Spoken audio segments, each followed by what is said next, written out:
dapat. Kliknya, oh, klik yang itu deh.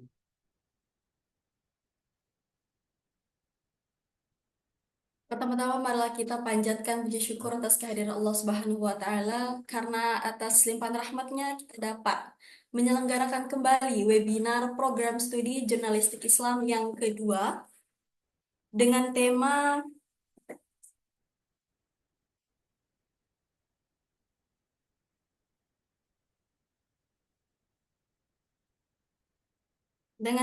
masa Masa teknologi, depan. masa depan jurnalistik Islam, inovasi teknologi dan etika di era 5.0. Salawat serta salam tidak lupa kita haturkan kepada Nabi besar Muhammad Sallallahu Alaihi Wasallam dengan lafaz Allahumma sholli ala Sayyidina Muhammad wa ala ali Sayyidina Muhammad.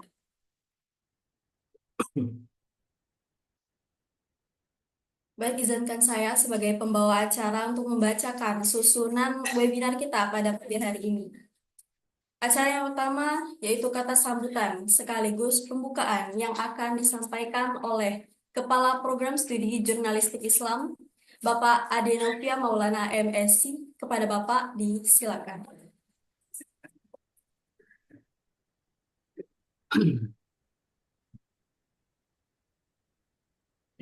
Assalamualaikum warahmatullahi wabarakatuh.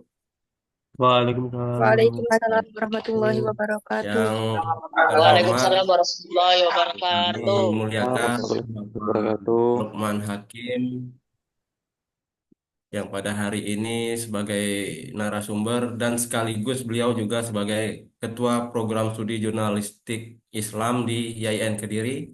Selamat pagi Pak, senang bisa jumpa secara virtual ini. Mudah-mudahan nanti bisa ketemu secara langsung. Amin, amin, amin. Ya. Selanjutnya yang kami hormati narasumber dua Bapak Muhammad Al-Hafiz, salah satu dosen di program studi jurnalistik Islam.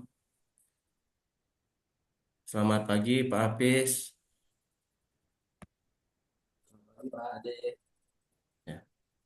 Selanjutnya kepada para mahasiswa dari program studi jurnalistik Islam UIN Jambi dan mahasiswa program studi jurnalistik Islam IAIN Kediri yang berbahagia. Pada kesempatan kali ini, izinkan saya menyampaikan sekilas tentang perjalanan serial webinar ini ya. Alhamdulillah berkat dari komunikasi yang baik antara program studi jurnalistik Islam UIN Jambi dan program studi jurnalistik Islam IAIN Kediri, maka webinar ini bisa kita selenggarakan. Insya Allah ke depan akan ada banyak lagi kerjasama-kerjasama yang akan kita lakukan. Lalu selanjutnya terkait dengan tema webinar kali ini, masa depan jurnalistik Islam, inovasi, teknologi, dan etika di era 5.0. Di tengah perkembangan zaman yang semakin canggih, dunia jurnalistik mengalami transformasi besar. Era 5.0 membawa kita pada tantangan baru di mana teknologi dan inovasi menjadi kunci dalam penyebaran informasi termasuk di ranah jurnalistik Islam. Webinar ini akan mengupas tuntas bagaimana jurnalistik Islam harus bergerak maju dengan inovasi dan teknologi yang berkembang pesat, sambil tetap memegang teguh prinsip-prinsip etika yang menjadi dasar dalam menyampaikan kebenaran. Ya.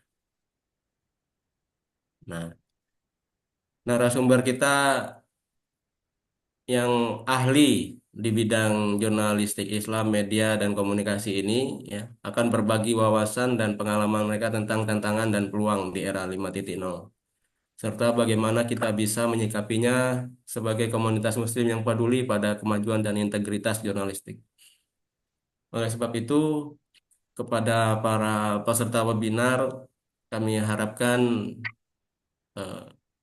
bisa menyimak materi yang akan disampaikan ini insya Allah akan bermanfaat dan menjadi berkah untuk kita semua. Baiklah, eh, dan webinar ini, kegiatan webinar pada pagi ini langsung saja ini eh, kami buka dengan sama-sama kita mengucapkan Bismillahirrahmanirrahim. Bismillahirrahmanirrahim. Demikian, wassalamualaikum warahmatullahi wabarakatuh. Waalaikumsalam warahmatullahi wabarakatuh. Warahmatullahi wabarakatuh.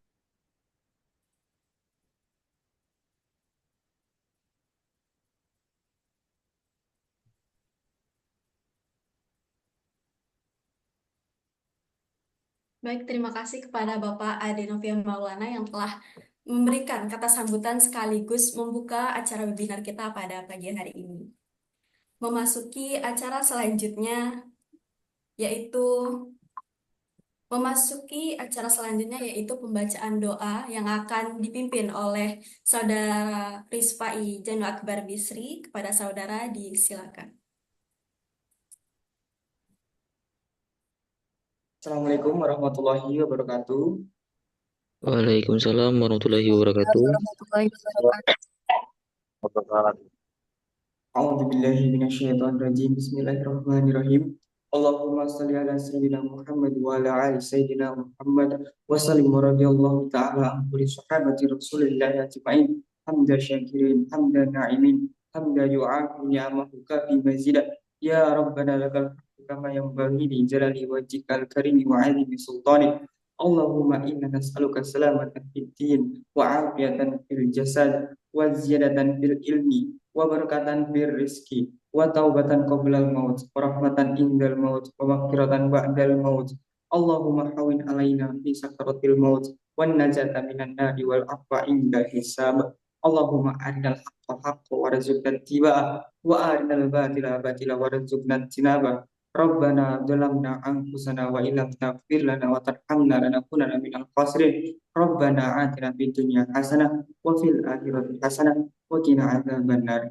Wa sallallahu ala sayyidina Muhammadin nabiyil ummi wa ala alihi wa sahbihi wa barik wasallim. Subhana rabbika rabbil izzati amma yasifun wa salamun alal mursalin walhamdulillahi rabbil alamin.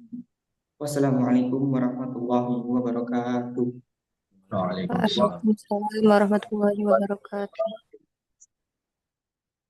Iya.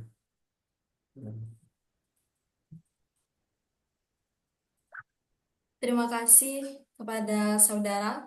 Semoga dengan diawali acara doa tadi, maka tersenggara acara webinar ini akan tersenggara dengan lancar. Amin ya Rabbal Alamin. Baik hadirin para peserta yang berbahagia, mari kita masuki acara inti kita, yaitu penyampaian materi yang akan diawali dengan Bapak Lukman Hakim. Sementara itu, izinkan saya untuk membacakan CV beliau. Nama lengkap Lukman Hakim, S.Ikom, M.Sos, yang beralamat di perumahan Banjar. Oke. Dan pendidikan beliau yaitu S1 di UIN Sunan Ampel, Surabaya dengan jurusan Ilmu Komunikasi pada tahun 2010 sampai 2014. S2 beliau di UIN Sunan Ampel, Surabaya dengan jurusan Komunikasi Penyiaran Islam pada tahun 2015 sampai 2017. Pengalaman kerja beliau yaitu pada tahun 2013 sampai 2018 beliau pernah menjadi jurnalis di Dinas Komunikasi dan Informatika Provinsi Jawa Timur. Kemudian pada tahun 2017 sampai 2018 menjadi pimpinan redaksi di majalah Pelajar Santri Berprestasi selama 2 tahun. Lalu pada tahun 2016 sampai 2018 beliau bekerja selaku redaktur pelaksana di Lintas Jatim Media Tama yang bekerja selama 3 tahun. Selanjutnya, pada tahun 2018, beliau bekerja sebagai dosen, yaitu dosen di Fakultas Dakwah di Universitas Islam Sunan Ampel, Surabaya, dan Universitas Institut Kiai Haji Abdul Kalim selama 1 tahun juga, dan sampai sekarang itu beliau menjabat sebagai Ketua Program Studi Jurnalistik Islam di IAIN Kediri, serta beliau banyak sekali pengalaman kerja beliau. Dan selanjutnya kita akan mendengarkan pemaparan materi dari beliau selaku dosen di IAIN Kediri. Kepada Bapak kami persilakan. Baik. Assalamualaikum warahmatullahi wabarakatuh. Waalaikumsalam warahmatullahi wabarakatuh. Alhamdulillahirabbil alamin wassalatu wassalamu ala asyrofil anbiya'i wal mursalin sayyidina wa maulana Muhammadin wa ala alihi wa sahbihi ajma'in. Yang terhormat pimpinan Fakultas Dakwah UIN STS Jambi, kepada juga Kaprodi Jurnalistik Islam Bapak Ade, juga Bapak Muhammad Al-Hafiz sebagai narasumber. Alhamdulillah pada pagi hari ini kita bisa bersilaturahim, ya, sharing, berdiskusi banyak hal, dan saya merasa sangat berbahagia sekali bisa bersama-sama di forum ini. Kebetulan di Zoom kali ini sudah bergabung mahasiswa Jurnalistik Islam IAIN Kediri, kemudian ada juga mahasiswa dari Komunikasi dan Penyiaran Islam IAIN Kediri, juga nanti mungkin juga bergabung juga dari UIN Jambi. Ya. Saya menyambut baik sekali kerjasama ini karena ada banyak hal yang dilakukan terkait dengan MOU, dan hari ini kita tindak lanjuti sebagai sebuah tindakan nyata dari lanjutan MOU. Baik, mungkin saya akan share screen dulu.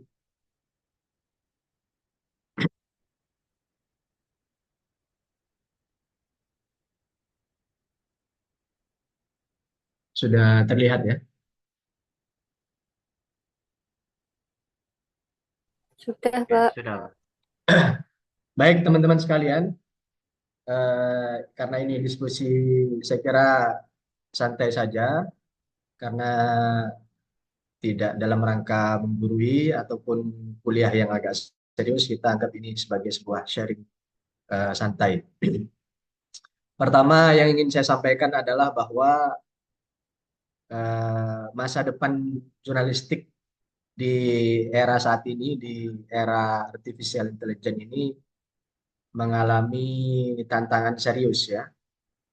Terutama ada banyak penelitian di luar negeri ataupun di dalam negeri yang menyebut setidaknya ada beberapa bagian di dalam proses produksi berita itu, adapun orangnya ataupun prosesnya bisa terpangkas atau digantikan dengan artificial intelligence. Tapi sebelum kita bahas ke sana, saya ingin mengajukan sebuah pertanyaan reflektif. Nah, kira-kira kalau teman-teman di rumah atau keseharian ditanya lebih suka baca media massa ataukah media sosial, itu pasti lebih banyak yang memilih media sosial karena pertama aksesnya, yang kedua mungkin lebih cepat gitu ya, tidak berbasis teks atau tulisan, sementara di medsos yang lebih banyak bentuknya adalah audiovisual yang sekarang ini lebih diminati. Nah, dengan kenyataan atau fakta yang demikian, ini pada saatnya membuat masa depan jurnalistik ada di persimpangan jalan. Tapi pada saat yang sama, di tengah gempuran media sosial, arus informasi banyaknya yang ada di media sosial, tapi pada saat yang bersamaan itu juga muncul banyak misinformasi, disinformasi, kemudian hoax, dan banyak akun-akun yang kemudian menjadi seperti media massa, meskipun tidak melakukan mekanisme jurnalistik. Nah, sehingga ada dua hal yang perlu kita catat dalam perkembangan ini. Yang pertama adalah media sosial yang banyak diminati, tapi pada saat yang sama banyak juga informasi yang tidak bisa kita pertanggungjawabkan. Dan pada level tertentu itu bisa menyesatkan masyarakat, bahkan juga digunakan untuk memprovokasi masyarakat. Saya masih ingat, misalkan ketika ada kasus tahun 2021 atau 2022 ya, ada apa namanya, penggerebekan mahasiswa Papua di Surabaya. Kemudian di situ ada banyak narasi-narasi di media sosial. Kemudian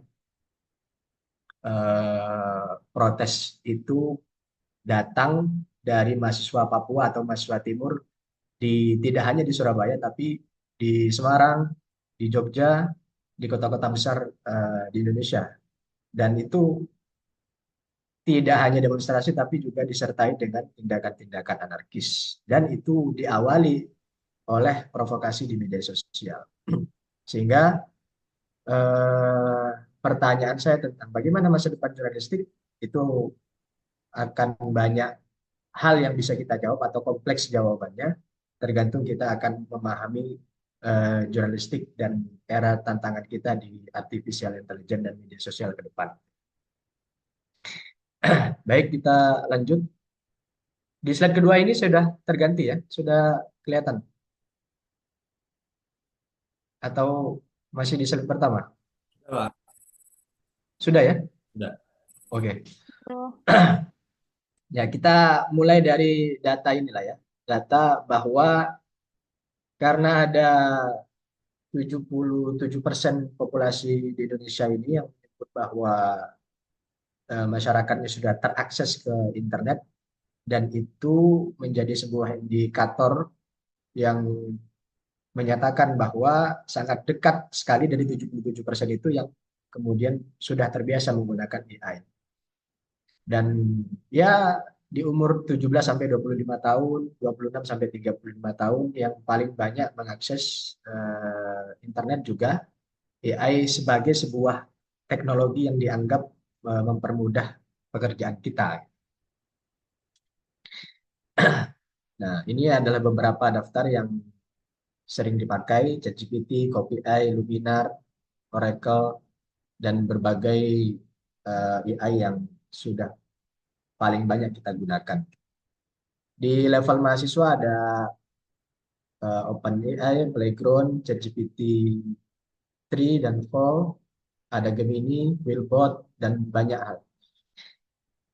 Ini setidaknya secara umum Gen Z atau ya generasi milenial sudah terbiasa, termasuk juga mahasiswa ya, terbiasa menggunakan AI di dalam mempermudah pekerjaannya sehari-hari. Nah, saya sebetulnya termasuk yang tidak melarang mahasiswa saya untuk menggunakan AI, tapi dengan catatan harus ada caranya, tidak kemudian memasukkan prompt, tolong buatkan makalah gitu ya, dan selesai. Tidak seperti itu. Tapi AI saya rekomendasikan digunakan untuk mempermudah atau memberikan arahan-arahan. Misalkan kita sedang stuck, belum dapat ide atau belum dapat gagasan, kita bisa meminta bantuan AI untuk memberikan petunjuk-petunjuk. Tapi lebih detail kita bisa mencari melalui karya-karya ilmiah ataukah di jurnal-jurnal. Nah, ini adalah data menarik ya. Ada data survei yang disebar di 100 organisasi media dari 46 negara yang menyebut bahwa ternyata 85% jurnalis di Indonesia, bahkan di seluruh dunia, di 46 negara ini sudah bereksperimen ya, pernah melakukan eh, mendukung pemberitaan yang mereka tulis itu dengan menggunakan AI. Sementara 60%-nya menyatakan masih ragu-ragu. Ini eh, menunjukkan bahwa di dalam proses produksi berita itu sendiri sangat mungkin kita menggunakan AI. Tapi di bagian-bagian tertentu tentu saja tidak bisa digantikan oleh AI. Misalkan kita bicara soal reportase ke lapangan. Kalau data yang ada, kita mengumpulkan data melalui AI, data yang ada di internet mungkin itu bisa. Tapi data-data faktual, data-data yang berdasarkan fakta di lapangan, itu saya kira belum bisa dilakukan AI. Padahal faktualitas dari sebuah proses kerja jurnalistik itu menjadi satu hal yang mendasar dan sangat penting supaya yang kita bicarakan dan kita tulis menjadi sebuah berita itu memang benar-benar datang langsung dari lapangan dan memang itu yang dibutuhkan oleh masyarakat kita. Yang selanjutnya, ini secara sederhana saya ringkas beberapa alur kerja redaksi atau jurnalistik di media massa ini. Sebagian ada mungkin kompleksitasnya tergantung media, macam-macam medianya. Kalau yang online bisa jadi berbeda dengan TV, mungkin juga bisa berbeda juga dengan radio gitu. Tapi di level pertama adalah perencanaan peliputan. Nah, perencanaan peliputan ini biasanya berkaitan dengan apa saja yang terjadi, isu-isu apa saja yang bisa diangkat di sekitar atau wilayah kerja jurnalistik media tersebut. Kemudian di bagian ini saya kira bisa kita minta bantuan AI untuk memetakan isu-isu apa saja yang kemudian bisa kita liput. Kemudian tentu saja itu butuh pertimbangan-pertimbangan dari Dewan Redaksi. Kemudian yang kedua adalah reportase. Setelah direncanakan, diputuskan bahwa isu ini akan kita angkat untuk kita liput. Reportase tentu ini harus kita lakukan di lapangan. Seperti yang saya jelaskan tadi.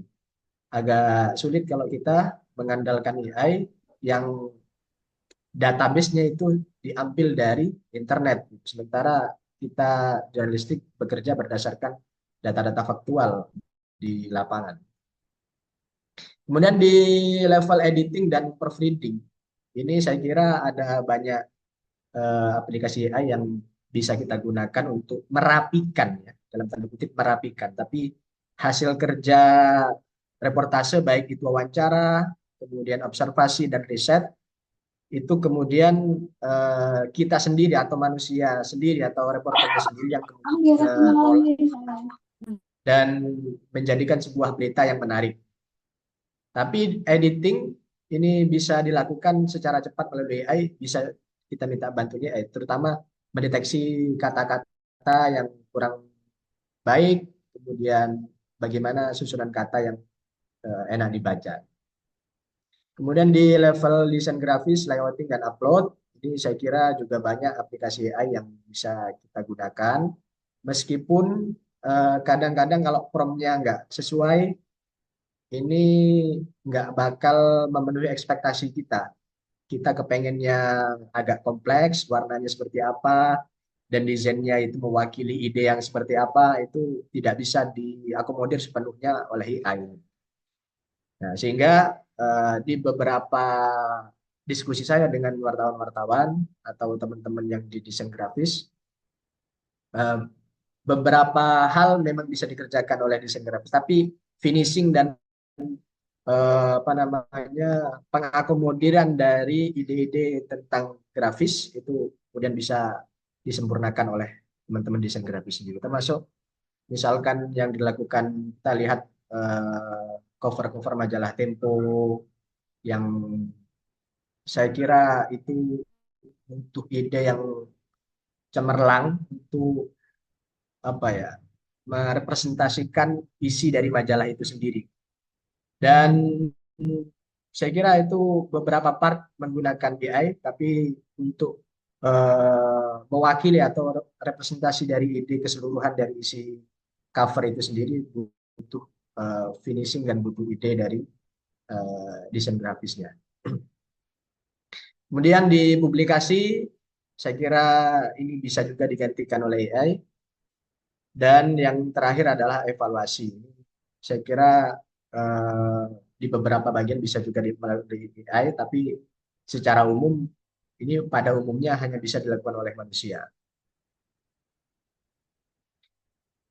Nah, ini yang saya highlight sebagai sebuah hal yang tidak ada atau tidak bisa digantikan oleh AI adalah yang pertama kreativitas dan keterampilan manusia, kemudian etika dan akuntabilitas, interaksi manusia, memahami konteks di balik fakta, analisis dan interpretasi, dan beberapa hal lainnya. Nah, di sini saya ingin menjelaskan bahwa ketika kita melakukan wawancara, misalkan, atau melakukan observasi di lapangan, yang tidak bisa dipahami oleh AI adalah bagaimana kita, misalkan ketika melakukan wawancara, kita direkomendasikan dan tidak boleh meminta data dari wartawan yang lain karena itu berhubungan dengan eksklusivitas dan tentang bagaimana narasumber itu menyampaikan data-data dan menyampaikan informasinya. Kalau kita sedang melakukan wawancara, sebetulnya itu tidak hanya tentang apa saja yang keluar dari mulut atau keterangan yang disampaikan oleh narasumber, tapi juga berkaitan dengan mimik wajahnya, gerakan matanya, atau gesturnya, itu juga bisa menjadi sebuah indikator bahwa orang ini benar sedang berbicara benar, ataukah sedang ngeles atau ada hal-hal lain yang disembunyikan. Biasanya kita di lapangan sebagai wartawan, karena terlalu sering berhadapan dengan banyak jenis narasumber, dari level yang paling atas sampai paling bawah, kita bisa merasakan ya intonasinya, hal-hal yang seperti itu kemudian bisa ketika kita selesai wawancara itu, kita sebetulnya sebagai jurnalis punya penilaian. Oh, ini tingkat kebenarannya ada di level 40%, ada di level 70%. Sehingga kita bisa melakukan verifikasi kepada narasumber yang lain atau keterangan-keterangan lain atau observasi langsung ke lapangan. Itu yang kemudian mungkin sampai hari ini tidak bisa digantikan oleh AI. Termasuk juga tentang etika, tentang kreativitas yang mungkin untuk ide bisa kita mintakan ke AI, tapi di level-level yang lain sepertinya kesulitan. Nah, ini yang saya pikir sebagai sebuah kesimpulan awal tentang bagaimana masa depan jurnalisme atau yang kita sebut dengan proses mekanisme media dalam menjalankan pekerjaannya. Gitu. Kita bicara soal tantangannya juga tentang yang saya sampaikan tadi, AI, yang kemudian di masa depan mungkin bisa lebih canggih lagi dari apa yang kita saksikan sekarang. Saya melihat di beberapa stasiun televisi sudah ada presenter yang kalau tidak salah di TV One atau di CTV ya, itu sudah menggunakan AI, presenternya tidak presenter fisik manusia. Nah, memang secara umum masih terlihat kaku, masih terlihat ya seperti halnya seperti robot gitu ya. Tapi ke depan semakin canggih itu juga bisa menggantikan manusia. Sehingga titik tekannya adalah pertama jurnalisme ini punya masa depan cerah kalau yang pertama dia melakukan kolaborasi. Misalkan tentang memahami keberadaan AI itu sendiri. Kalau kita antipati terhadap perkembangan teknologi seperti AI, ya kita pada saatnya akan ditinggalkan juga karena perkembangan-perkembangan itu perlu kita respon dengan adaptif. Gitu ya. Sehingga kolaborasi menjadi kata kunci dan melihat perubahan-perubahan teknologi itu untuk meningkatkan dan membantu pekerjaan kita sebagai jurnalis dan juga di media massa. Yang kedua adalah memahami bahwa semakin original karya jurnalistik kita, maka tidak mungkin bisa digantikan oleh AI. Dan juga itu pada saat yang sama juga menekankan pada aspek eksklusivitas dari karya jurnalistik kita. Dan itulah kenapa kalau kita bicara misalkan tentang lagi-lagi majalah Tempo. Nah, majalah Tempo itu mungkin banyak yang menulis tentang misalkan Fuhu Fafa. Gitu.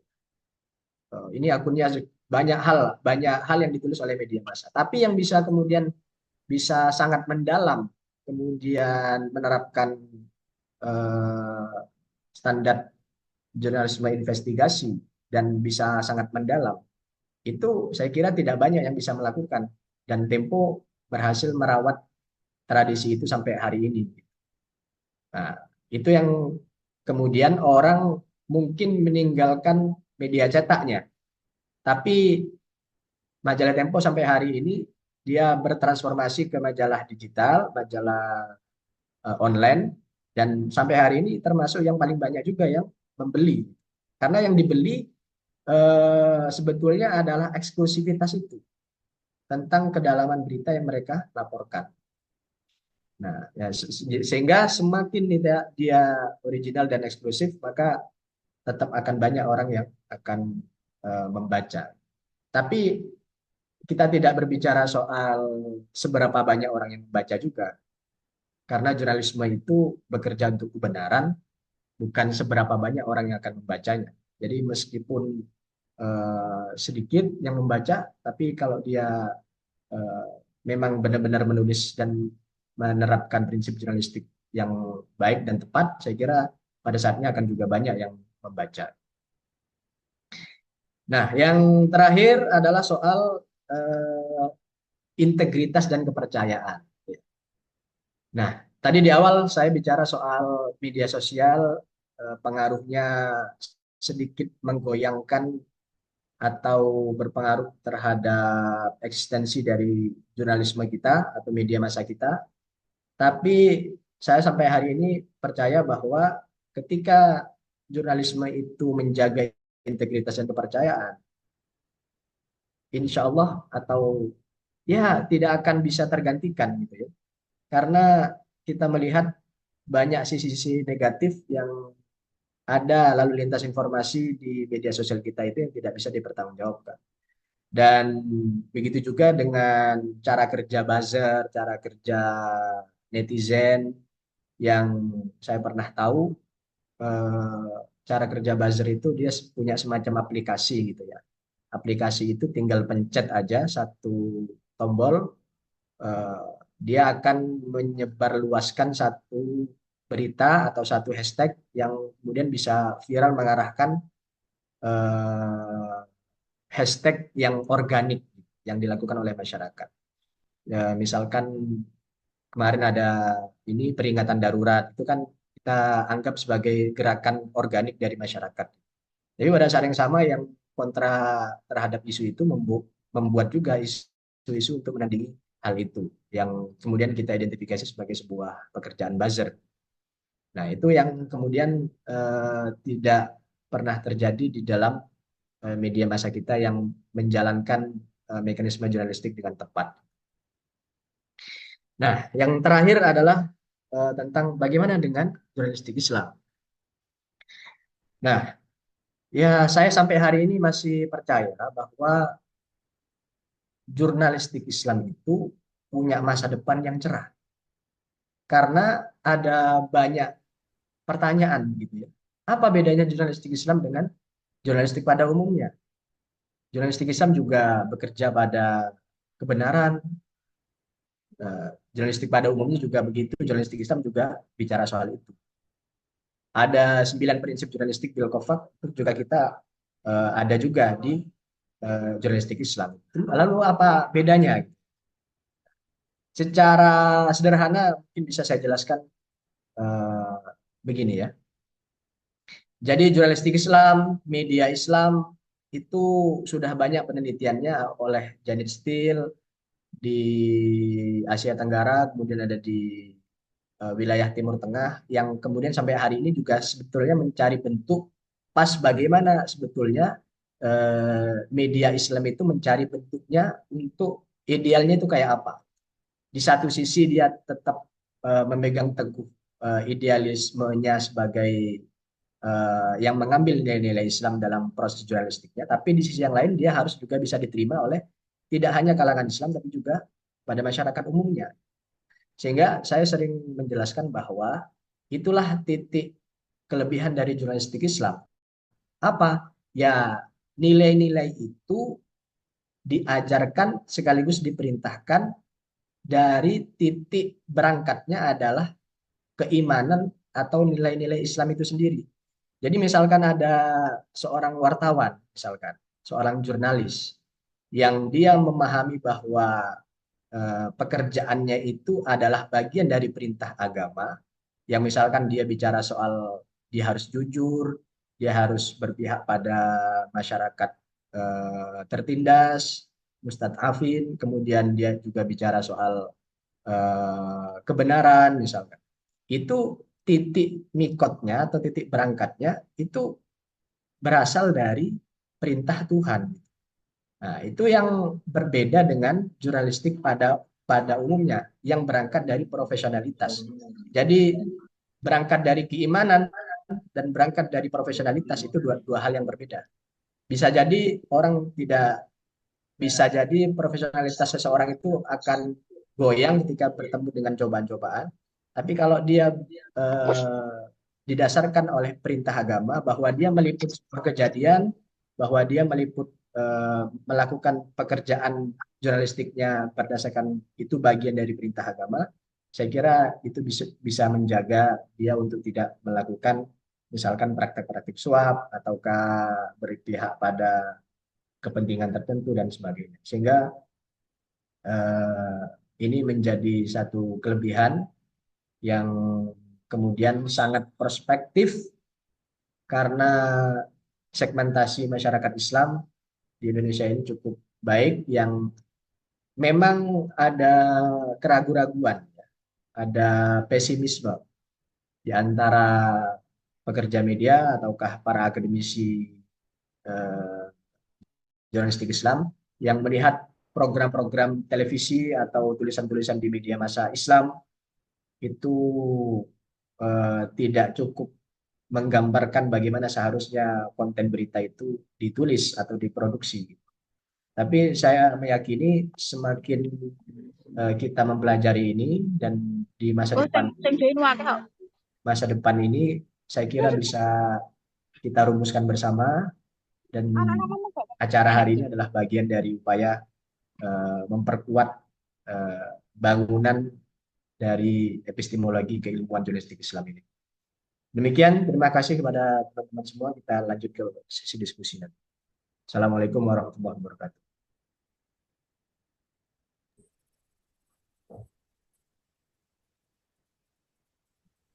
Baik, setelah kita mendengarkan pemaparan materi dari Bapak Lukman Hakim, sebelumnya terima kasih Pak atas pemaparan materi yang telah Bapak sampaikan.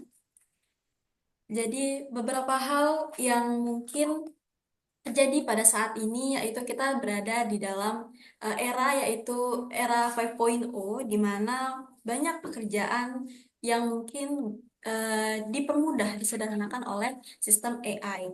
Nah, namun walaupun dengan banyaknya alat bantu yang berteknologi canggih mungkin yang dapat mempermudah pekerjaan kita, namun AI mempunyai beberapa kelemahan yaitu, dan ini merupakan tidak dapat digantikan oleh AI karena kita sebagai jurnalisme juga melakukan beberapa alur kerja redaksi, yaitu seperti interaksi manusia, lalu kreativitas dan keterampilan jurnalisme juga tidak dapat digantikan oleh AI.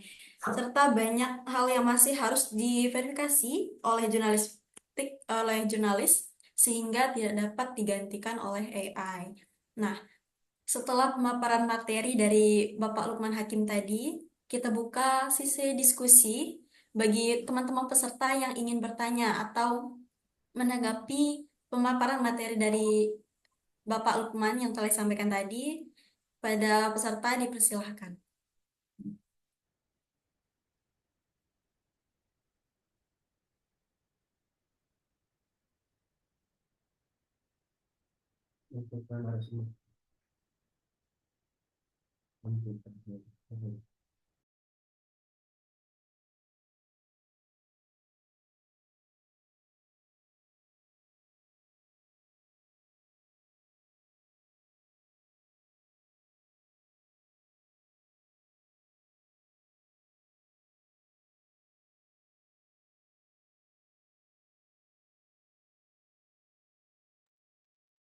Baik, apabila teman-teman, oke.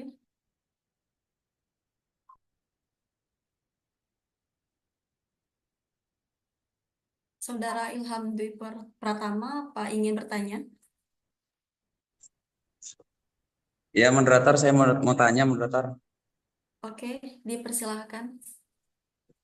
Baik, tadi kan sesuai yang dijelaskan dengan Bapak Lukman tadi, bahwasanya AI itu dapat membantu mahasiswa kalau misalnya mahasiswa kayak kurang ide atau buntu idenya untuk menyelesaikan tugas seperti itu bisa menggunakan AI. Nah, pertanyaannya nih Pak, apakah AI itu dapat mengurangi atau justru dapat meningkatkan kreativitas mahasiswa, Pak, dalam menyelesaikan tugas kayak makalah, bahkan hingga skripsi? Ya, terima kasih Mas Ilham. Saya kira tadi mau nanya jurnalistiknya ya, ternyata tugas makalah yang ditanya. Oke, jadi kalau saya merekomendasikan pada mahasiswa saya, sesuai yang saya jelaskan tadi, saya tidak melarang teman-teman untuk menggunakan AI itu, tapi menggunakan AI itu adalah bagian terakhir dari eh, cara untuk mengerjakan makalah. Misalkan kita tidak paham tentang merinci sebuah pokok bahasan. Nah, itu bisa kita tanya ke AI melalui Gemini atau ChatGPT atau AI yang lain. Nah, tapi mungkin pada level itu gitu ya. Nah, ketika sudah mendapatkan ide itu, kita bisa menindaklanjutinya dengan cara-cara organik yang lain. Sehingga penggunaan itu sedikit banyak bisa membantu kita untuk mendalami, kemudian membuat lebih dalam lagi bagian-bagian makalah atau kerja-kerja paper kita, sehingga eh, bisa lebih kompleks lagi pembahasan kita. Nah, yang kedua, eh, penggunaan AI itu sendiri, kalau misalkan teman-teman cek di situ ya, eh, pakai ChatGPT, kemudian sertakan dengan referensinya, pakai prompt kayak gitu. Itu pasti ada banyak miss yang terjadi gitu. Tidak match antara misalnya kita cek referensi yang ditampilkan oleh AI dengan yang dikutip itu pasti banyak yang keliru.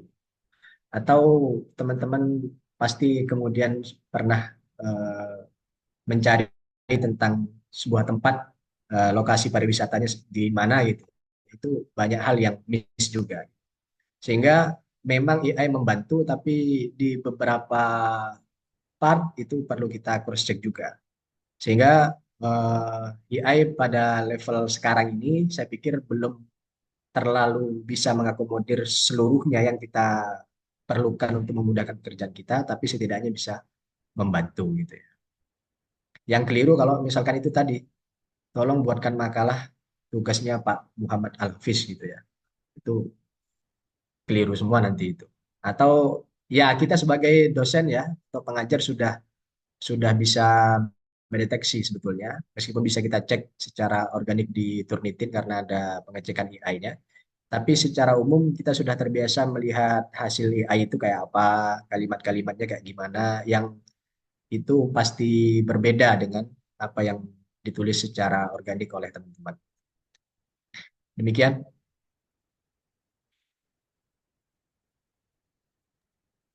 Baik, kepada saudara, apakah telah menyimak pemaparan jawaban dari Bapak Lukman Hakim tadi? Baik, terima kasih Pak atas penjelasannya. Jadi apa AI itu hanya kayak membantu aja ya Pak ya? Dari kita pribadi masih harus kayak menjabarkannya lagi seperti itu ya. Iya, saya pikir seperti itu. Harus diverifikasi lagi, harus dicek lagi. Iya Pak. Terima kasih Pak. Ya, ya.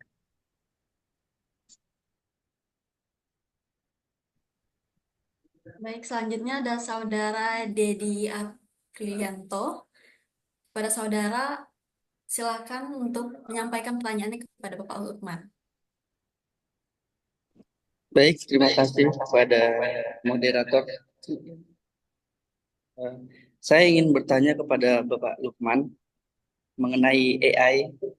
Jadi, saya ingin menanyakan tentang AI ini, yang mana AI ini kan semakin canggih, Pak. Apalagi AI sekarang bisa bikin apa aja gitu. Seperti di ChatGPT 4.0, itu kan sekarang lebih canggih sekali, Pak. Nah, saya ingin bertanya, apakah AI ini berpotensi bisa mengubah peran dosen, Pak, di masa mendatang, di masa depan? Seperti itu, Pak.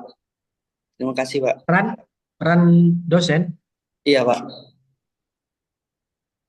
Ya, baik. Terima kasih Mas Dedi.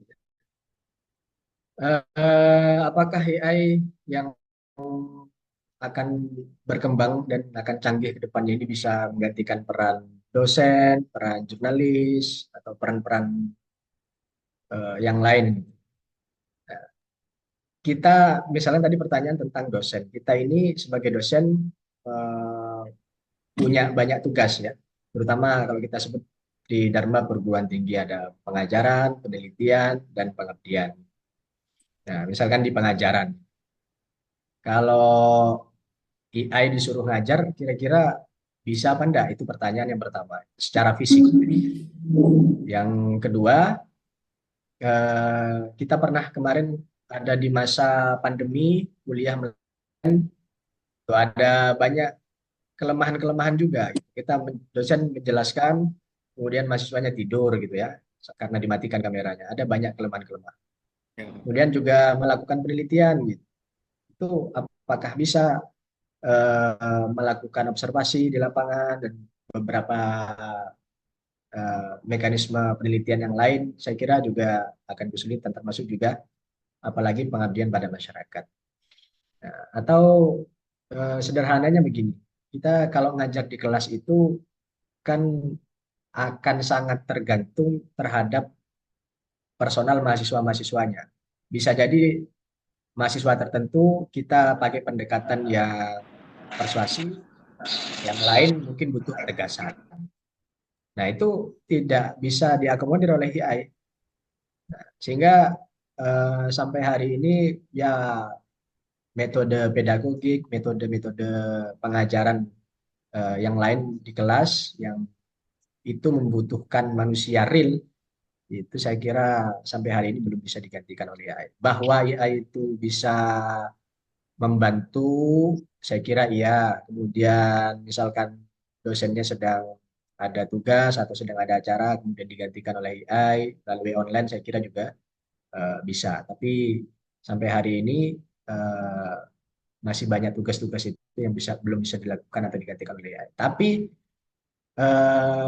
ya sebagai pengajar kita tidak boleh lengah ya, karena ya itu tadi kembali lagi bahwa originalitas, pengetahuan, gagasan, bacaan dari buku-buku, dari jurnal-jurnal yang kita proses melalui panca indera kita dan kita proses melalui pikiran kita dan kita tuliskan melalui jurnal, menyampaikan kepada mahasiswa dan menyampaikan juga pada pengabdi masyarakat, itu menjadi sesuatu yang mungkin sampai hari ini tidak bisa digantikan oleh AI.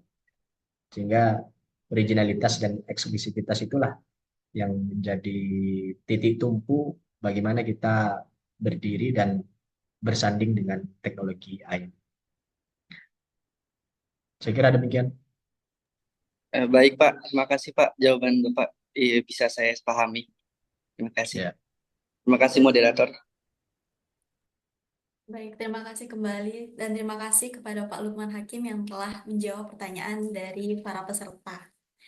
Baik, selanjutnya Apakah masih ada yang ingin bertanya? Kami buka satu kesempatan untuk sesi diskusi narasumber pertama.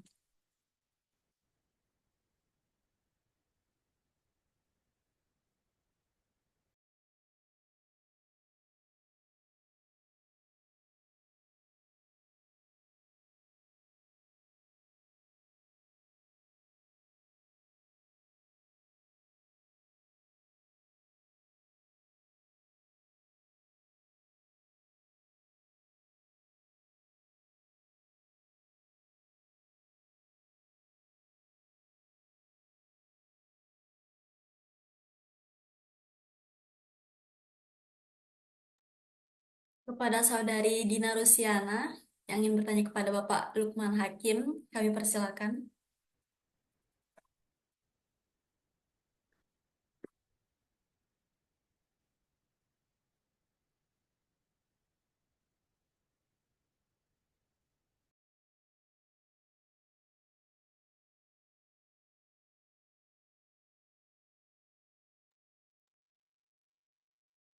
Mikrofonnya bisa Saudari dibuka Dina, dulu. mic-nya tolong di on Oh, aktifkan. maaf. Baik, sebelumnya saya ingin bertanya kepada Bapak Lukman Hakim, itu tentang AI. Pertanyaannya, bagaimana AI dapat membantu jurnalis Islam dalam melawan penyebaran berita hoaks yang berkaitan dengan isu-isu Islam di era sekarang?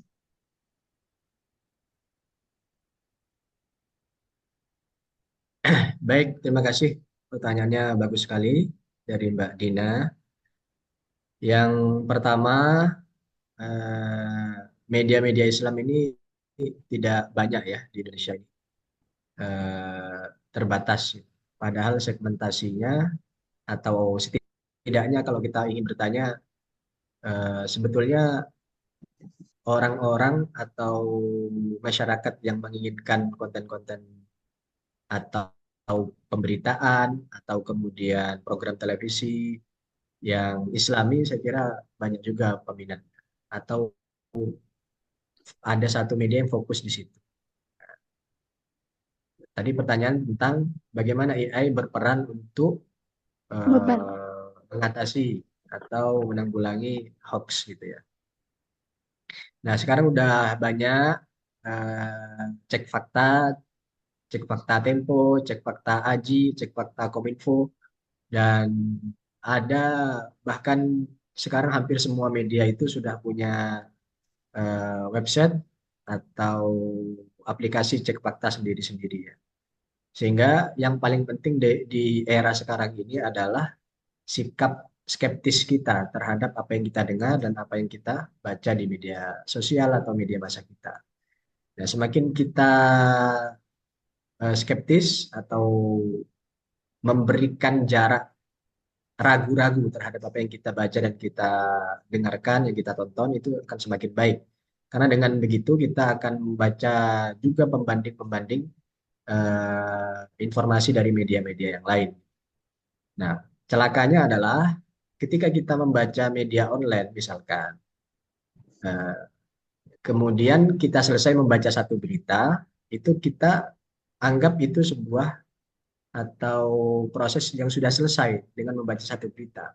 Padahal cara kerja media online itu adalah sebuah isu atau sebuah peristiwa diberitakan tidak mungkin selesai melalui satu pemberitaan. Dia pasti ada berita kedua, berita ketiga, berita keempat.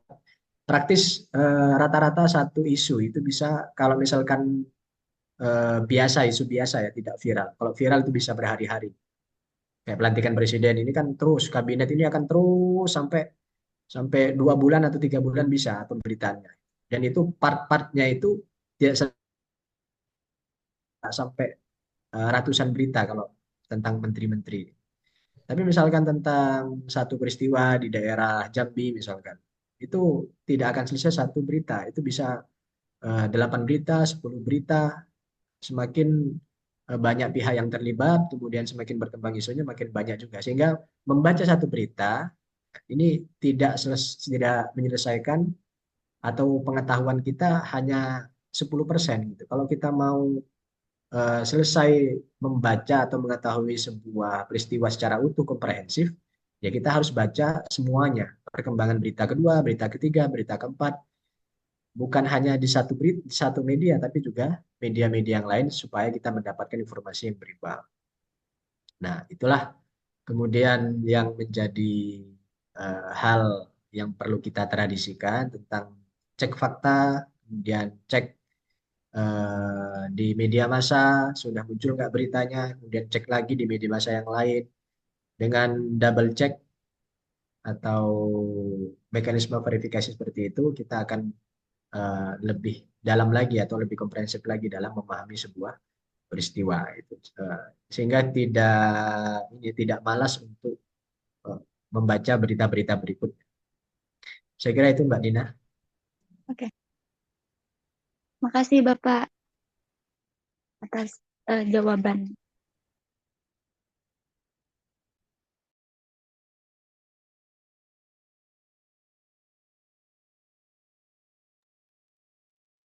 Baik, terima kasih atas partisipasi para peserta untuk diskusi kita yang pertama dengan narasumber Pak Lukman Hakim.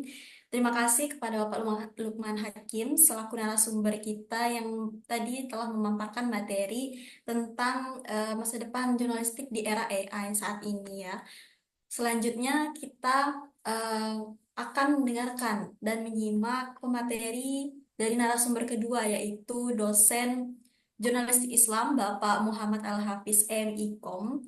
Kepada Bapak, izinkan saya untuk membacakan CV Bapak terlebih dahulu, yaitu pendidikan beliau S1 Ilmu Komunikasi di Universitas Islam Indonesia pada tahun 2010 dan melanjutkan S2 di Universitas 11 Maret dengan jurusan yang sama, yaitu Ilmu Komunikasi pada tahun 2016 dan sekarang beliau menjadi dosen Prodi Jurnalistik Islam Fakultas Dakwah UIN Sultan Tasefuddin Jambi hingga sekarang. Kepada Bapak Muhammad Al-Hafiz dipersilakan untuk pemaparan materinya.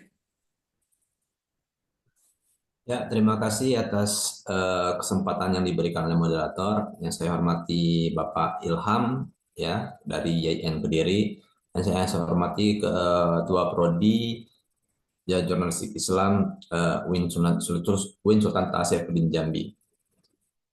Ini kesempatan yang berbahagia juga ya. Saya bisa mengisi webinar ketemu langsung dengan ahlinya ya Pak Ilham sendiri ya. Soalnya saya lihat saya sempat searching tentang beliau, luar biasa tulisan-tulisan beliau tentang kajian medianya banyak banget. Itu yang saya banggakan bisa mengisi webinar ini bareng Pak Ilham. Oke. Saya akan membahas tentang perkembangan sesuai dengan tema ya. Sesuai dengan tema yang diberikan oleh yang akan kita bahas ya, yaitu tentang masa depan jurnalistik Islam, inovasi teknologi dan etika di era 5.0. Era 5.0 ini ya, kalau berdasarkan Japan Cabinet Office Divisi Society 5.0 mendefinisikan bahwa masyarakat yang berpusat pada manusia yang menyeimbangkan kemajuan ekonomi dan penyelesaian masalah sosial melalui sistem yang sangat mengintegrasikan ruang cyber. Ya. Jadi lebih canggih lagi ya, 5.0 ini. Kalau dulu di era 4.0 kita menggunakan teknologi hanya menggunakan untuk kebutuhan biasa aja ya bikin tugas atau hanya sekedar video call, Zoom. Kalau saat ini di era 5.0 lebih canggih, apalagi ada kehadiran dari AI itu sendiri ya, dan ChatGPT ya. Apalagi teman-teman mahasiswa sudah sangat akrab dengan ChatGPT ya. Nah, dengan menggunakan AI kita juga bisa lebih dari hanya mengerjakan tugas ya. Kita bisa berdiskusi malahan ya. Kalau teman-teman yang kalau mau curhat ke teman yang lain nggak merasa percaya, nah coba curhat di AI langsung dikasih eh, sarannya ya, sarannya tanpa ada kritikan-kritikan ya. Itu di era 5.0 ya. Ini adalah perbedaan di era 4.0 dan 5.0 ya. Di era 4.0 fokus pada teknologi informasi dan digitalisasi yang seperti saya omongin tadi ya. Kita hanya lebih hanya menggunakan teknologi. Kalau sekarang lebih lagi 5.0 ya. Kita bisa kayak sekarang mengunci HP menggunakan deteksi wajah ya. Terus sekarang ini saya lihat, kebetulan saya juga ngajar di Fakultas Olahraga di Universitas Jambi. Saya lihat beberapa atlet juga sudah menggunakan aplikasi untuk memantau kesehatannya ya, menggunakan app misalnya kayak Apple Watch seperti itu. Itu lebih canggih lagi ya. Apalagi sekarang juga di media massa juga, seperti yang Pak Ilham ngomong tadi itu, kalau sudah digantikan ya presenternya itu dengan robot ya, dengan robot AI, walaupun masih terbata-bata, tidak selancar manusia itu sendiri ya. Itu sudah tergantikan. Apalagi kalau saya lihat kalau untuk penggunaan AI ini sendiri sudah ada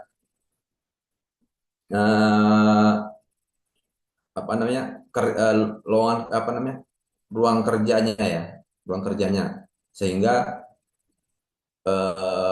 ada pekerjaan baru yang muncul yaitu prompt writer masih sudah ada penulis prompt, itu kalimat perintah untuk mengendalikan AI. Itu bisa teman-teman pelajari nantinya ya.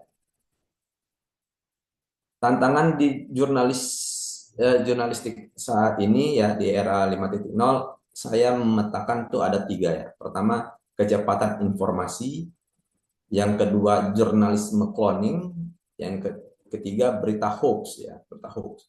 Ini merupakan tantangan yang saat ini dirasakan oleh para jurnalis ya, para jurnalis. Satu, kecepatan informasi. Menurut Artini dalam tulisannya tentang keberpihakan jurnalisme media internet, kecepatan informasi jurnalis dalam era digital adalah kemampuan media untuk mempublikasikan dan menyebarkan berita kepada khalayak secara cepat, real time, yang menjadi keunggulan utama jurnalisme digital ya. Mungkin teman-teman bisa lihat kecepatan informasi di detik.com ya. Itu memang benar-benar per detik ya, sesuai dengan nama medianya, per detik. Ini merupakan tantangan juga nih bagi wartawan-wartawan ya, para jurnalis. Mereka harus cepat mencari berita, informasi, yang menyajikan informasi ya. Sehingga dengan adanya kecepatan informasi ini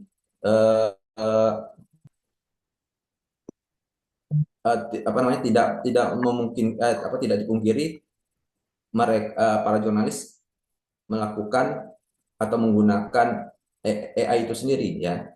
Seperti data yang dipaparkan sama Pak Ilham tadi, ada sekitar berapa persen itu yang pokoknya paling tinggi itu para jurnalis sudah menggunakan AI untuk menulis ya. Itu untuk sudah membuat jurnalis itu sendiri malas ya. Sudah membuat jurnalis itu malas sendiri. Menurut teori agenda setting ya, Mecom dan Shaw mengatakan teori ini menjelaskan bagaimana media tidak hanya memberitakan berita, tetapi juga membentuk apa yang dianggap penting oleh publik. Kecepatan penyebaran informasi dapat mempengaruhi agenda media pada gilirannya, mempengaruhi persepsi publik terhadap isu-isu tertentu ya. Dengan adanya kecepatan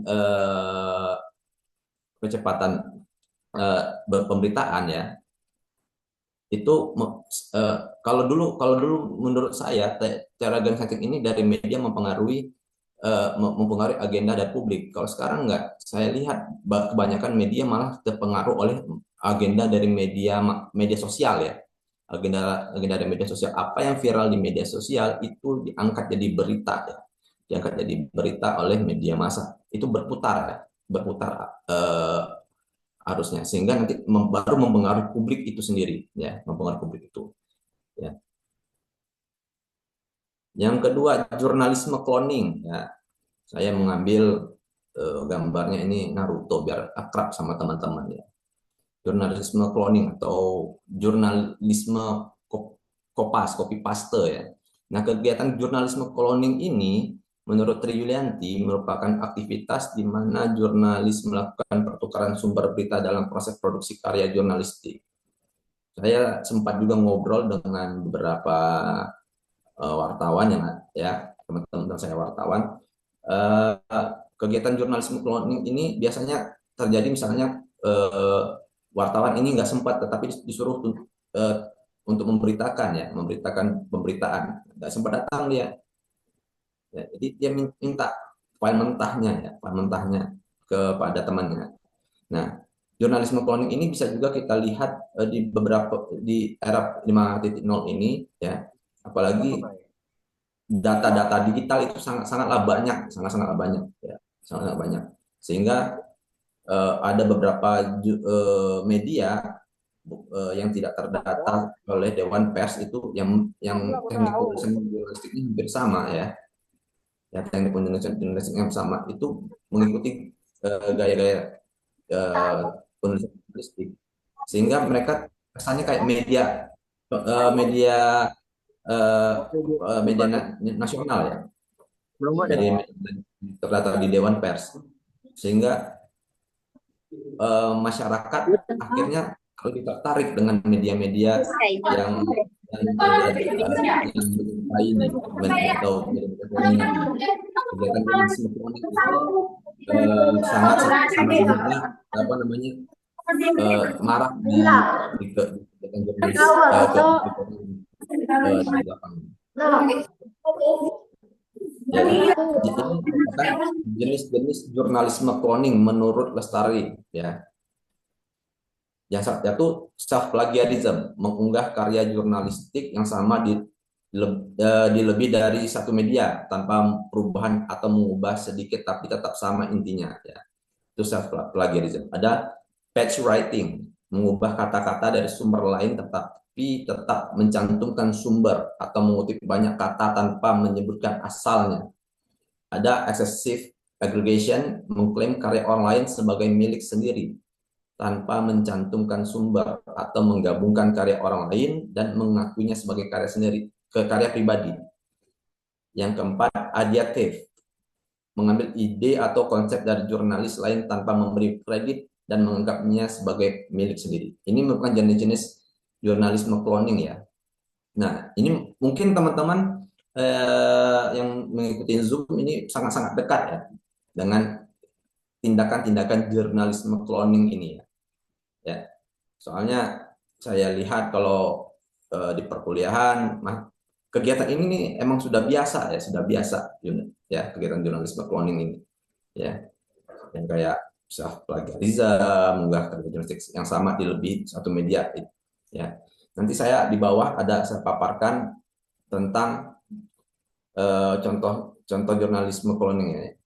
Contohnya di contoh excessive aggregation di republika.com dan TV One News memberitakan berita dengan judul yang sama, yang sangat mirip di mana republika.com menulis dengan judul geger soal Idul Fitri di Ponpes Al Zaitun, ini kata MUI Indramayu pada 23 April.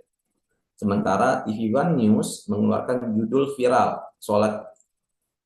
viral sholat Idul Fitri di Ponpes Al Zaitun, ini kata MUI Indramayu. Sehari setelahnya, yaitu pada 24 April 2023, yang dapat dianggap sebagai plagiarisme. Di sini adalah kegiatan excessive aggregation ya.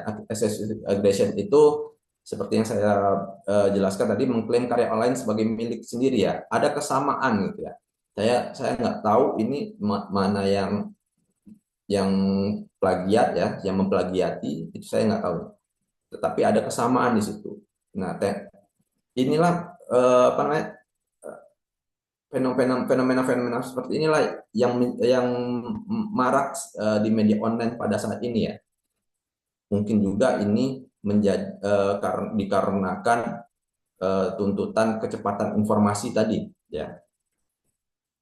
Contoh page writing. Ini contoh page writing. Berita kompas.com dan Detik Jateng menunjukkan kesamaan, terutama pada judulnya yang mirip mengenai AG yang divonis 3,5 tahun penjara dalam kasus penganiayaan. Kompas.com menulis AG mantan pacar Mario Dandi divonis 3,5 tahun penjara dalam kasus penganiayaan D. Sementara Detik Jateng menyajikan AG pacar Mario Dandi divonis 3,5 tahun bui. Meskipun tidak sepenuhnya identik, dua berita memiliki karakteristik serupa dalam penyusunan kalimat, dalam penyampaian fakta dengan hanya sedikit perbedaan dalam pilihan kata. Nanti teman-teman bisa teman-teman lihat, nanti saya share juga PowerPoint saya dengan judulnya sama ini. Nanti teman-teman bisa melihat di dalam isi pemberitaan itu ada kalimatnya pasti ada yang sama ya. Teman-teman bisa melihat sendiri, teman-teman bisa mengkonfirmasinya sendiri, itu pasti ada kalimat yang sama. Ini merupakan praktik-praktik jurnalisme cloning. Yang tiga, hoax ya. Nah, hoax ini sangat sering kita dengar ya, berita hoax. Kalau istilah hoax ini saya dulu itu saya dengar itu waktu di forum diskusi Kaskus ya, kata-kata hoax ini. Nah, hoax sangat populer saat ini ya, apalagi di tahun-tahun politik ini, berbagai macam hoax ya dimunculkan di media sosial kita. Contoh lebih sering itu kita lihat berita hoax itu pasti di grup WhatsApp keluarga, itu pasti sering tuh berita-berita hoax ya. Apalagi kalau kalian nanti melihat di grup WhatsApp keluarga itu ada logo diteruskannya itu 2 kali ya. Berarti itu sudah disebarkan berkali-kali ya. Dilansir dari buku Hoax dan Media Sosial, Saring Sebelum Sharing, karya Jenarsi Mata dan kawan-kawan, hoax didefinisikan sebagai sebuah informasi rekayasa yang sengaja dilakukan untuk memanipulasi informasi yang sebenarnya ya.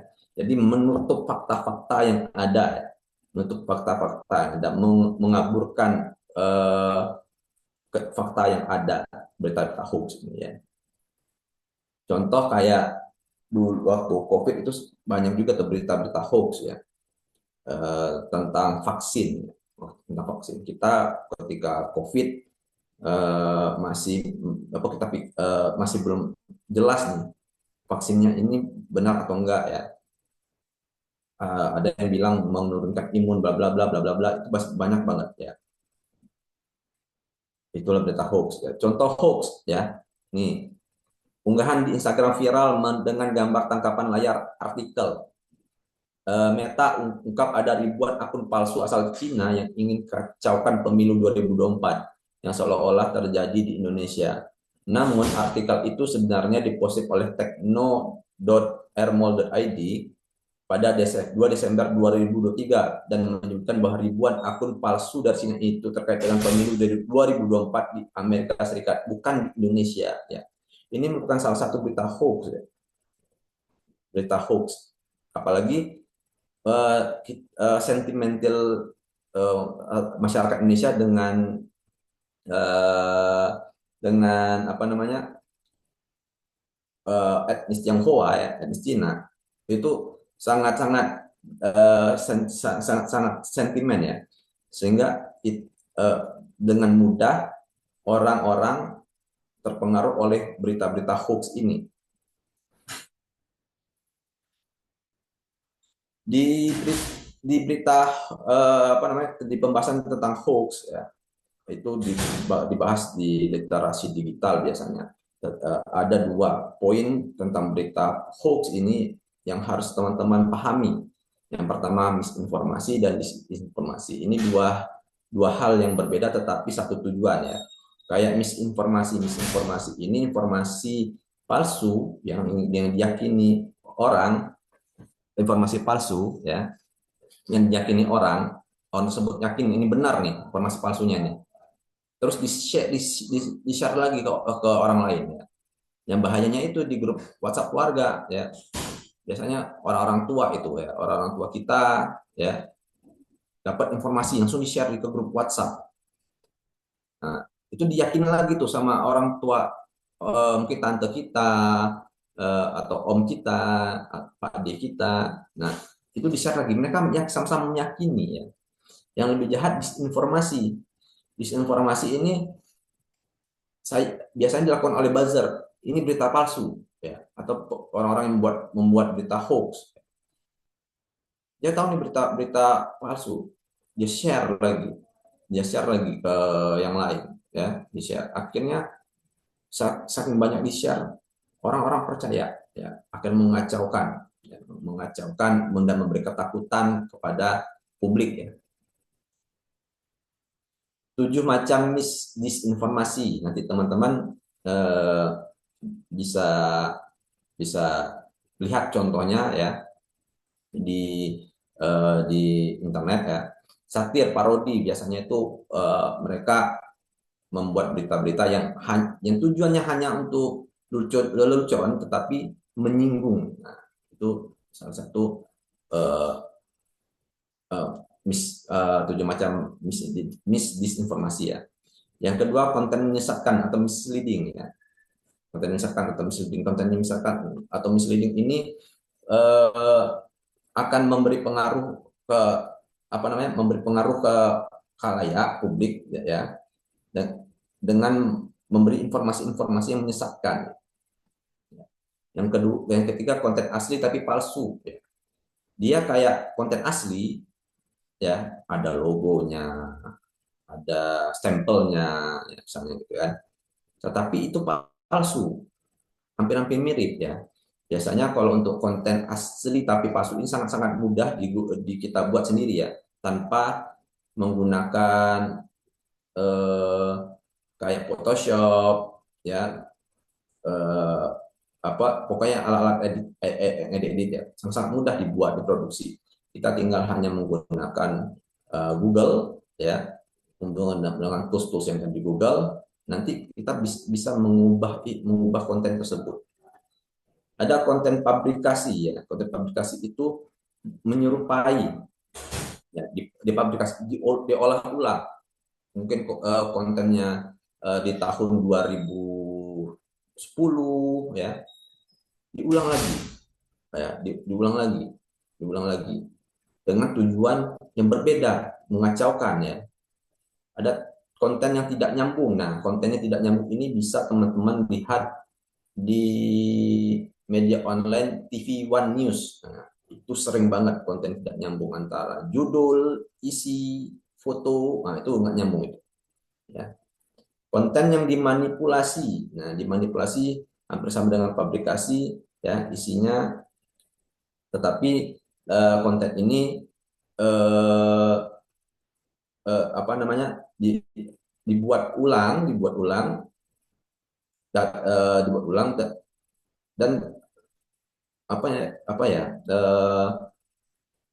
ulang dan tujuannya juga sama, untuk mengacaukan juga ya. Yang ketujuh, konten dengan konteks yang salah. Konteks yang salah itu konten yang menceritakan hal-hal yang berbeda ya, hal-hal yang berbeda dengan fakta sebenarnya. Prinsip etika dalam jurnalistik Islam ya, yaitu saya mengambil surat ini, yaitu yang artinya, wahai orang yang beriman, jika seorang yang fasik datang kepadamu membawa suatu berita, maka telitilah kebenarannya agar kamu tidak mencelakakan suatu kaum karena kebodohan atau kecerobohan. Ya, akhirnya kamu menyesali perbuatan itu. Ya, ayat ini menceritakan tentang bagaimana seorang jurnalis, seorang wartawan, jurnalis Islam itu harus melakukan tabayun ya, melakukan tabayun. Dengan cara tabayun gimana? Mencek fakta, mengkonfirmasi ya, mengkonfirmasi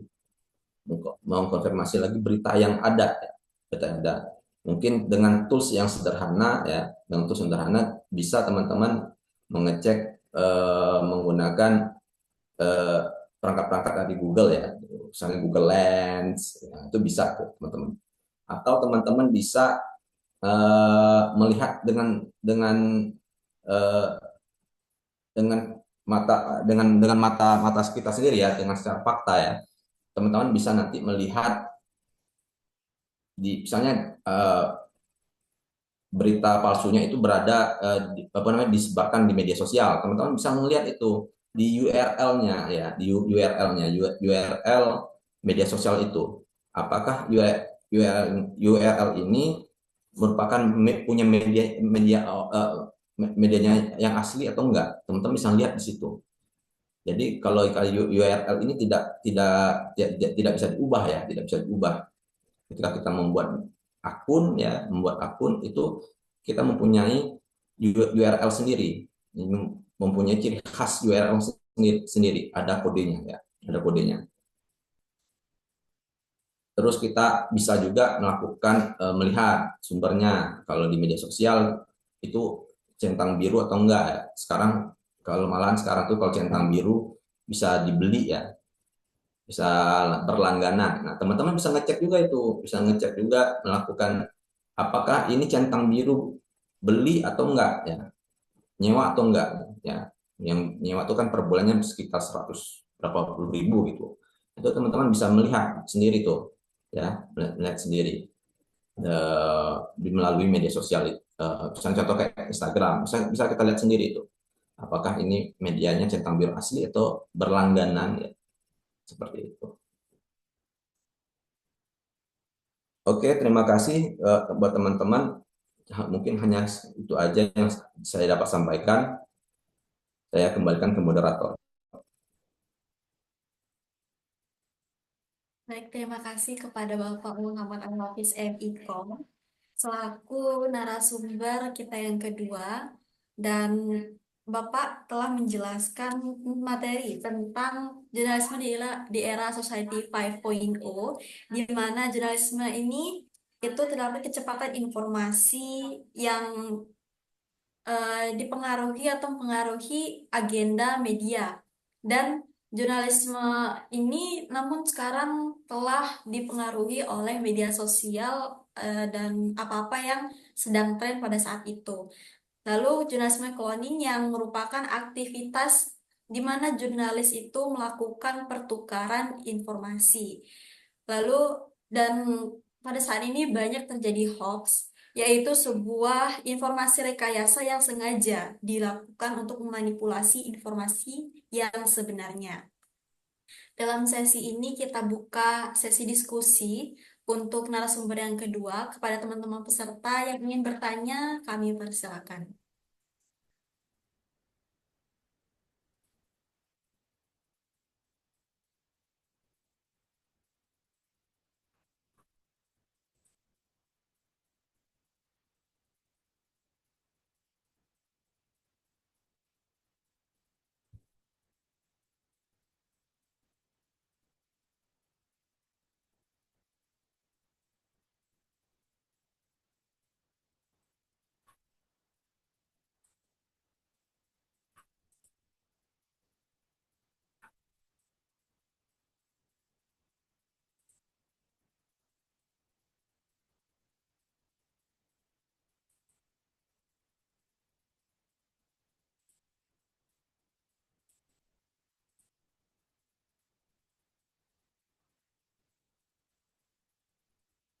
Halo?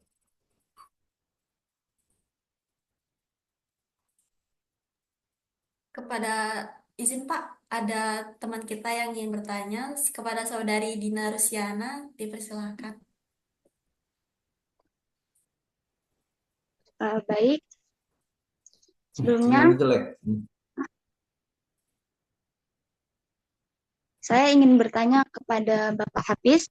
Tadi kan Bapak ada menjelaskan tentang jurnalisme cloning. Nah, jurnalisme cloning itu adalah praktik menyalin konten berita dari sumber lain tanpa melakukan verifikasi. Nah, bagaimana kita sebagai calon jurnalis dapat menghindari dapat menghindari jurnalisme cloning.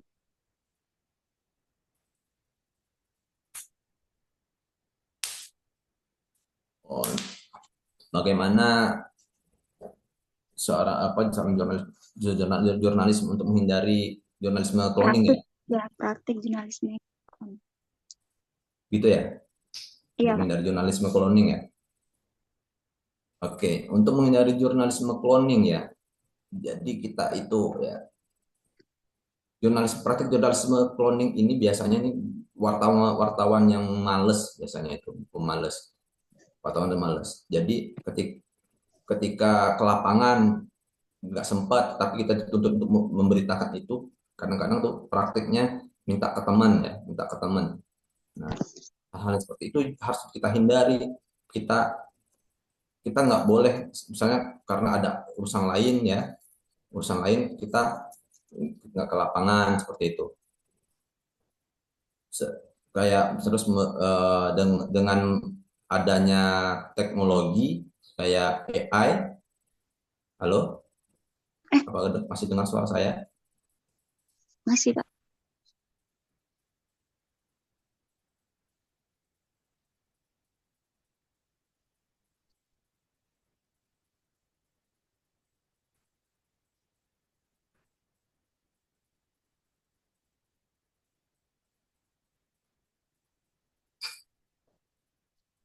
Halo, dengar suara saya? Dengar Pak. Oke, biasanya itu wartawan-wartawan yang malas ya, malas untuk turun lapangan, atau mereka benar-benar sudah stuck ya, benar stuck untuk mau menulis. Biasanya teman-teman harus membiasakan diri untuk lebih disiplin ya, lebih disiplin dalam mematuhi etika jurnalistik ya, sehingga teman-teman akan terhindar dari jurnalisme cloning. Nanti teman-teman juga bisa apa namanya, bisa gabung dengan aliansi jurnal kayak AJI ya, aliansi jurnalis independen ya. Teman-teman bisa gabung ke sana, ke PWI, dan di situ nanti teman-teman akan eh,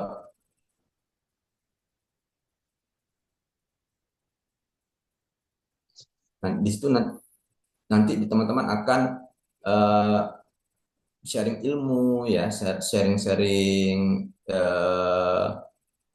pokoknya bisa bisa belajar, lebih banyak belajar di situ ya, sehingga independensi dari wartawan tetap terjaga. Apa bisa dipahami? Bisa Pak. Oke, baik. Makasih Bapak atas jawabannya. Ya, sama-sama.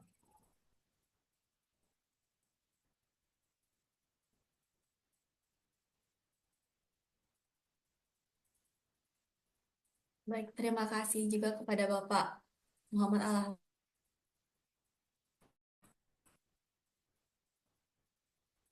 yang ingin bertanya.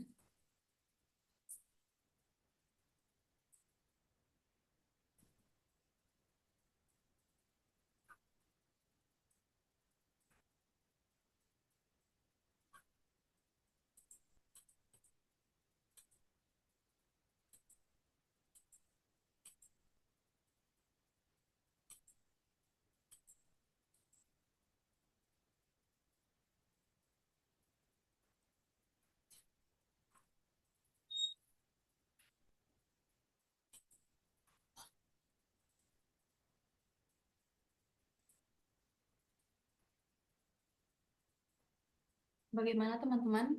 Peserta, apakah masih ada yang ingin bertanya?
Baik, teman-teman peserta, apabila tidak ada yang ingin bertanya, maka webinar kita pada hari ini, alhamdulillah, telah berakhir dengan dua pemateri dari eh, dosen IAIN Kediri dan dosen Jurnalistik Islam UIN Sultan Tasyaifuddin Jambi. Terima kasih kepada para narasumber yang luar biasa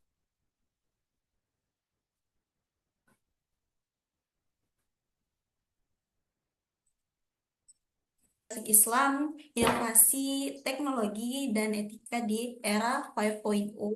Dan terima kasih kepada para peserta yang telah berpartisipasi dalam acara webinar kita pada hari ini, yang merupakan webinar kedua antara Jurnalistik Islam UIN Sultan Nasyaifuddin Jambi dan IAIN Kediri.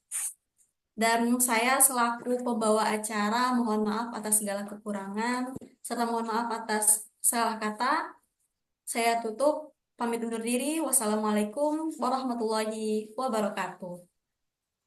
Waalaikumsalam. Warahmatullahi wabarakatuh.